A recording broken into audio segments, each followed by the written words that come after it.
Right now is a fantastic time to pump the brakes real quick and let you guys know that yes, this is a reimagining, which means that yes, it's a fan fiction. So, understandably, understanding those two premises is it's not gonna follow the strict existing lore of My Hero. That's the whole point of a fan fiction. So, just to let you know, characters who should have already been out of My Hero's big old UA around this time haven't even went in yet. And characters like, I'll take an example, Aizawa and Mount Lady, alright? These two should not even be in the same class, alright? Well, unfortunately, because this is reimagining, they are, because doing so makes the story a little bit more rich with content and a lot more fun for me to make, because I don't have to pedal around and try and dodge and weave through existing lore. I'm just going to create my own lore. You're welcome. Continue. Enjoy. Act 1 Middle School Chapter 4. Don't forget to leave a vote like on the chapter, it keeps me motivated. Arc. Years before UA. 11 years later. Yu Takeyama point of view. Falling up against the lockers, the loud clatter and clank of the lockers moving about behind me as I slide off them with my back, having lost my footing, landing atop my butt. Oh. Hey, that really hurt. I complained, rubbing behind my head, beginning to cry as I feel a subtle goose egg forming along the back of my head. Kyoko, M, Akiko, M, and the other three, of which girls of their group laugh on at me. What's wrong? Gonna cry for your mommy? What, too scared to fight back? Oh wait, you can't, because you can't turn giant inside the school. Haha. Amanda taunted, her friend walking over to a water fountain, holding down the button as Amanda manipulated the water flowing from it to extend its stream and turn, pouring endlessly all over my books and clothes, making my top seemingly see-through. Since it was white. What a stupid quirk. And you want to become a hero with a quirk that you can't even use indoors. Don't you know most criminals hide inside places? What are you going to do? Tilda, wait outside. Tilda, Akiko taunted me, elbowing his girlfriend as they all laughed at me. Samantha pointing at my bra through my drenched now see-through top. A pink bra with kitty paw designs. Or what are you, 7? Don't you know designs and pink are for little girls? Shut up. I cried. I just wanted this stupid situation to end. I was embarrassed and ashamed. Kyoko reached down, grabbing my notebook and my diary. What's this? A diary? I reached out swiftly, trying to stop him. But Amanda shoved me back against the locker away from her boyfriend. Hey, give that back. I shout, as he opened it and began flipping through the pages. What's this? You wet the bed until you were 10. How pathetic.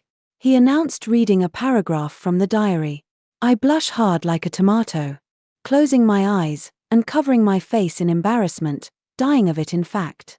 I just wanted it to end.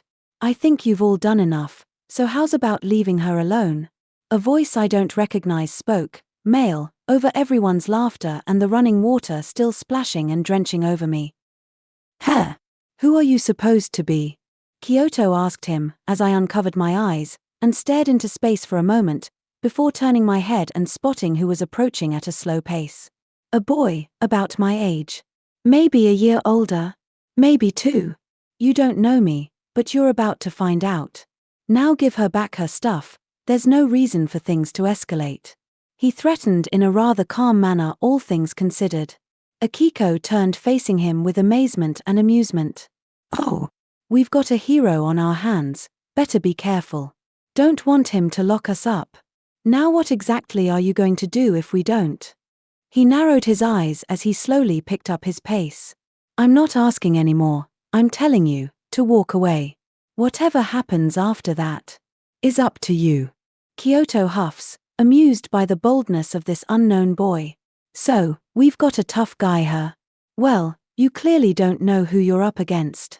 If you did, creating rivets out of his knuckles and wrists as he began walking towards the guy, tossing my diary at him as he did. You'd have looked away. Twerp, the boy casually reached out behind him as the book passes, catching it, tossing it back toward Kyoto, but high, way too high above him.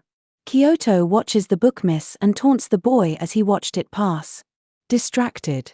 Nice throw, dumb as dash you're wide open. The boy closed the 10-foot distance scarily fast.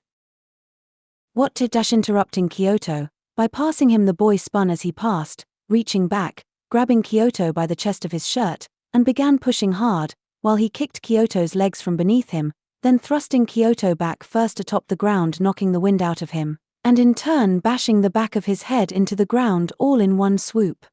Oh, now you've done it. Akiko's feet glow silver and became jelly-like, as he jumped with inhuman speed, bounced off every flat surface in the hallway. His rate of jumping was incredible. The girls began scrambling to get away from them. I remained still, watching in awe at my savior, my knight without armor. As he stood there, completely still in a crouch as he held Kyoto by the chest down atop the ground, who was gasping for air, having had the wind knocked out of him. He slowly stood up, still remaining still. I watched with awe. No one's ever been this calm when facing Akiko. His eyes are. The boy's eyes are moving so fast, tracking Akiko? Even at that speed. Akiko finally makes his move, attacking him from above, behind him. Diving in with a punch at likely 30 miles per hour. The boy casually brings his right arm back behind him, and his upper arm folds back like a hinge. As it does, he spoke in a deathly calm voice. Remember what you two just said? About me not knowing who you are. A rifle barrel shot out like a spring-loaded object and slammed into the stomach of Akiko, stunning and knocking the wind, motion, and motivation right out of him. In fact, it tossed him back a few feet before he hit the ground, rolling to a stop maybe 7 feet away. Retracting the gun back into his arm. Creating a normal arm again. He turned away from me and the girls down the hall. Looking out onto them. Why you no, you can't be. Why you're Kaido Tsutsumi. Why Yuri? Akiko is interrupted by Kyoto, who struggled onto his knee. You're Lady Nagant's son. Maybe instead of acting all high and mighty, you should focus on being better people. You said she can't hope to be a hero, because she can't use her quirk indoors. Well, news flash, 60% of combat conflicts with criminals happen outdoors. At least get your facts straight if you're going to go out of your way to belittle someone, you damn morons. Reaching up into the air, catching my diary as it finally fell out of the air. Turning and glaring down the hallway at the 3 girls. They all gulp and begin sprinting in different directions into either classrooms or down different hallways. My goodness. Kaido. Did you do this? You got in a fight again, didn't you? This is the 3rd time this semester. A teacher down the other side of the hallway shouts. Finally a teacher arrives. Meanwhile Kaido approached me crouching down and handed me my diary and started gathering my things off the ground that had been scattered all about. Yeah. Well, they had it coming. Darn it, Kaido, how many times do I have to tell you? If you see bullying, report it. Don't get in between it yourself. Now I'll have to suspend you again. Ignoring the teacher, he hands me my things and looked me in the eyes as he spoke, making me blush noticeably with fluster. Hey, are you okay? Sorry I didn't step in sooner than when I did. No, you don't. I mean you. I mean, thank you. I gotta go.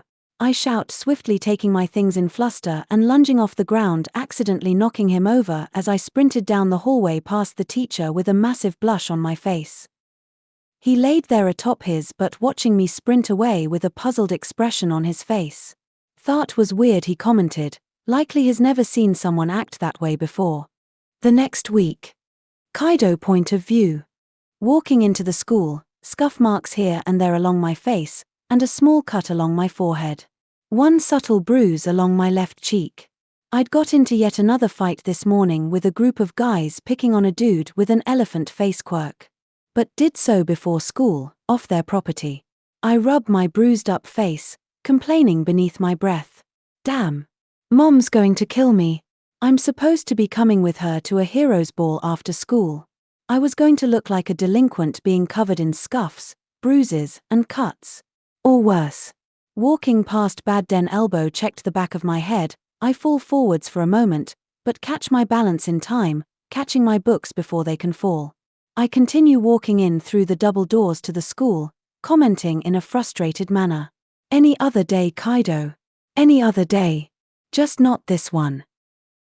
Stopping at my locker deeper into the halls, beginning to unlock it so I could drop off some unneeded books for classes I take later in the day.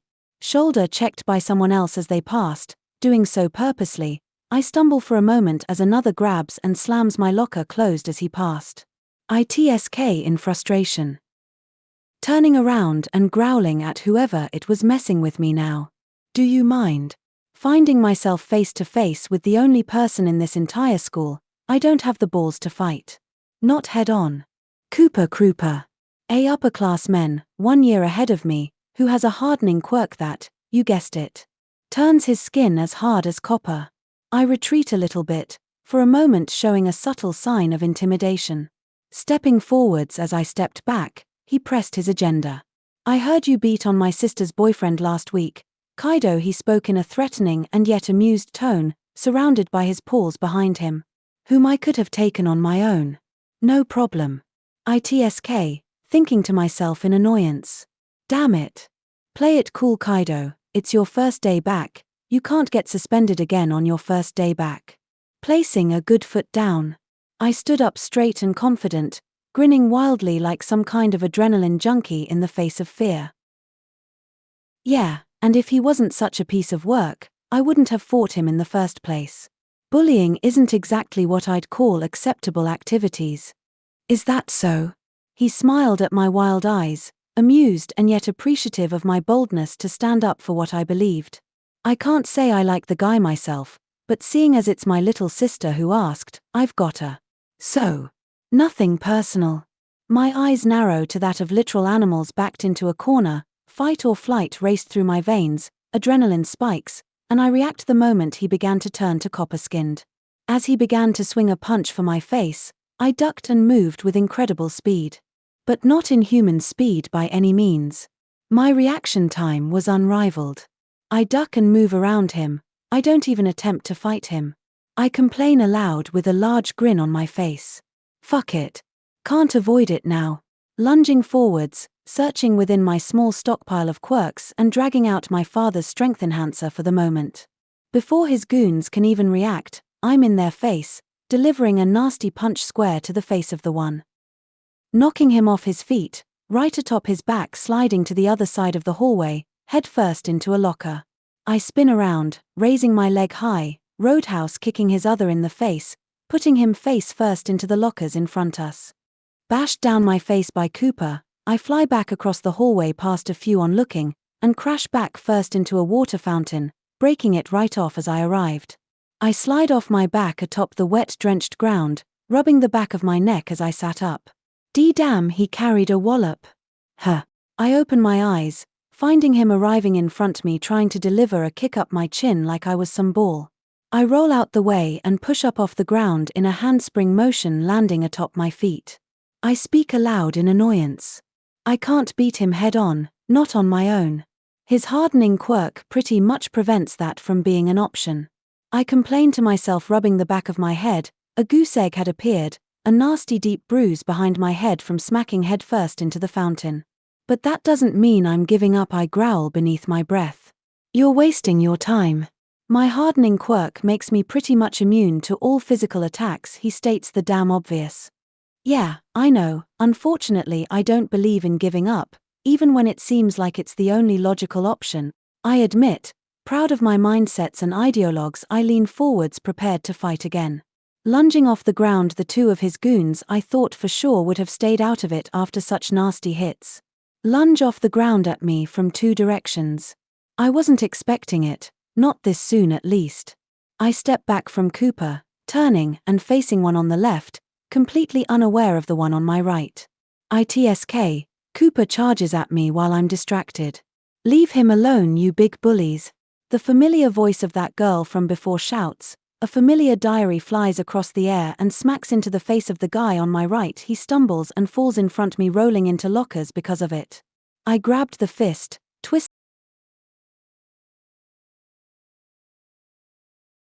it as I punch him in the stomach, then jab with my other fist across his face, knocking him back atop his butt. I turn to face Cooper, who's arrived and delivers a nasty knee to my stomach. My eyes dilate as I barf out spit over the floor and collapse to a knee. Behind him, someone leaps spot to spot through the crowd. Lastly leaping up, spinning and launching off the ceiling feet first into the back of Cooper's head. I watch in the corner of my eye as Cooper is put face first into the concrete. I gasp in surprise to the fact. The girl from before runs from out the crowd, crouching down beside me as I coughed profusely, spit atop the ground. "Are you okay?" the blonde girl from last week asked in a worried voice. I overcome my coughing fit and spoke in a rough voice. "I'm fine. Thanks." I glance up, not at her, but at the person who stepped in on my behalf. Thanks. I think I lost that one," I admit in a pained voice, slowly bringing myself off the floor. "Well, you were certainly getting your butt kicked," she commented, amused by it all. I stood up beside her and turned, rubbing my stomach. Coughed twice more before paying her more mind. The blonde girl stood up, standing behind us, looking left and right rapidly at the two of us, unsure of things. The girl who stepped in has white hair, bunny ears that stand tall, shirt sleeves rolled up, no overcoat like is required for our school uniforms. Only the bottom coat. I notice her arms a little bit bulked, she's got a lean body built. Nothing dramatic. And she looks maybe a year older than me. Maybe two. An upperclassman. Standing off the ground, Cooper growled in annoyance, a conflicted and intimidated look on his face. Before he even gets off the ground, he's speaking to the girl. "Rumi, don't tell me you're with him." She glanced over at me. I notice and for some reason partially blush, looking away as she grew this devious look on her face. "Nah, I'm just making sure you play nice. This fight is between the two of you. Not me. However, I will be fighting your buddies if they try to step in. I don't agree with jumping people. If you need a team to win, then you're just a coward. Wait.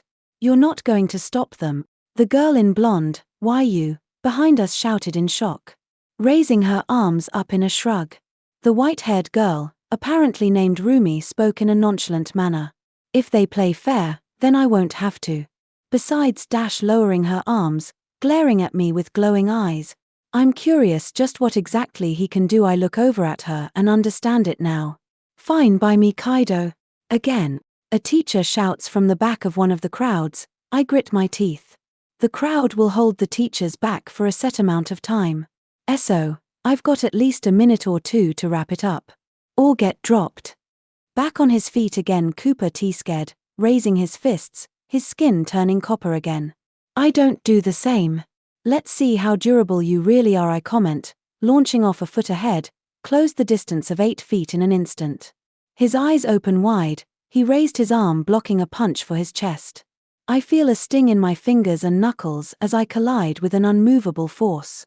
I swiftly pull back and move around him, starting to circle. He turns with me as I fire off half-baked jabs for the side and face. He blocks and blocks them more.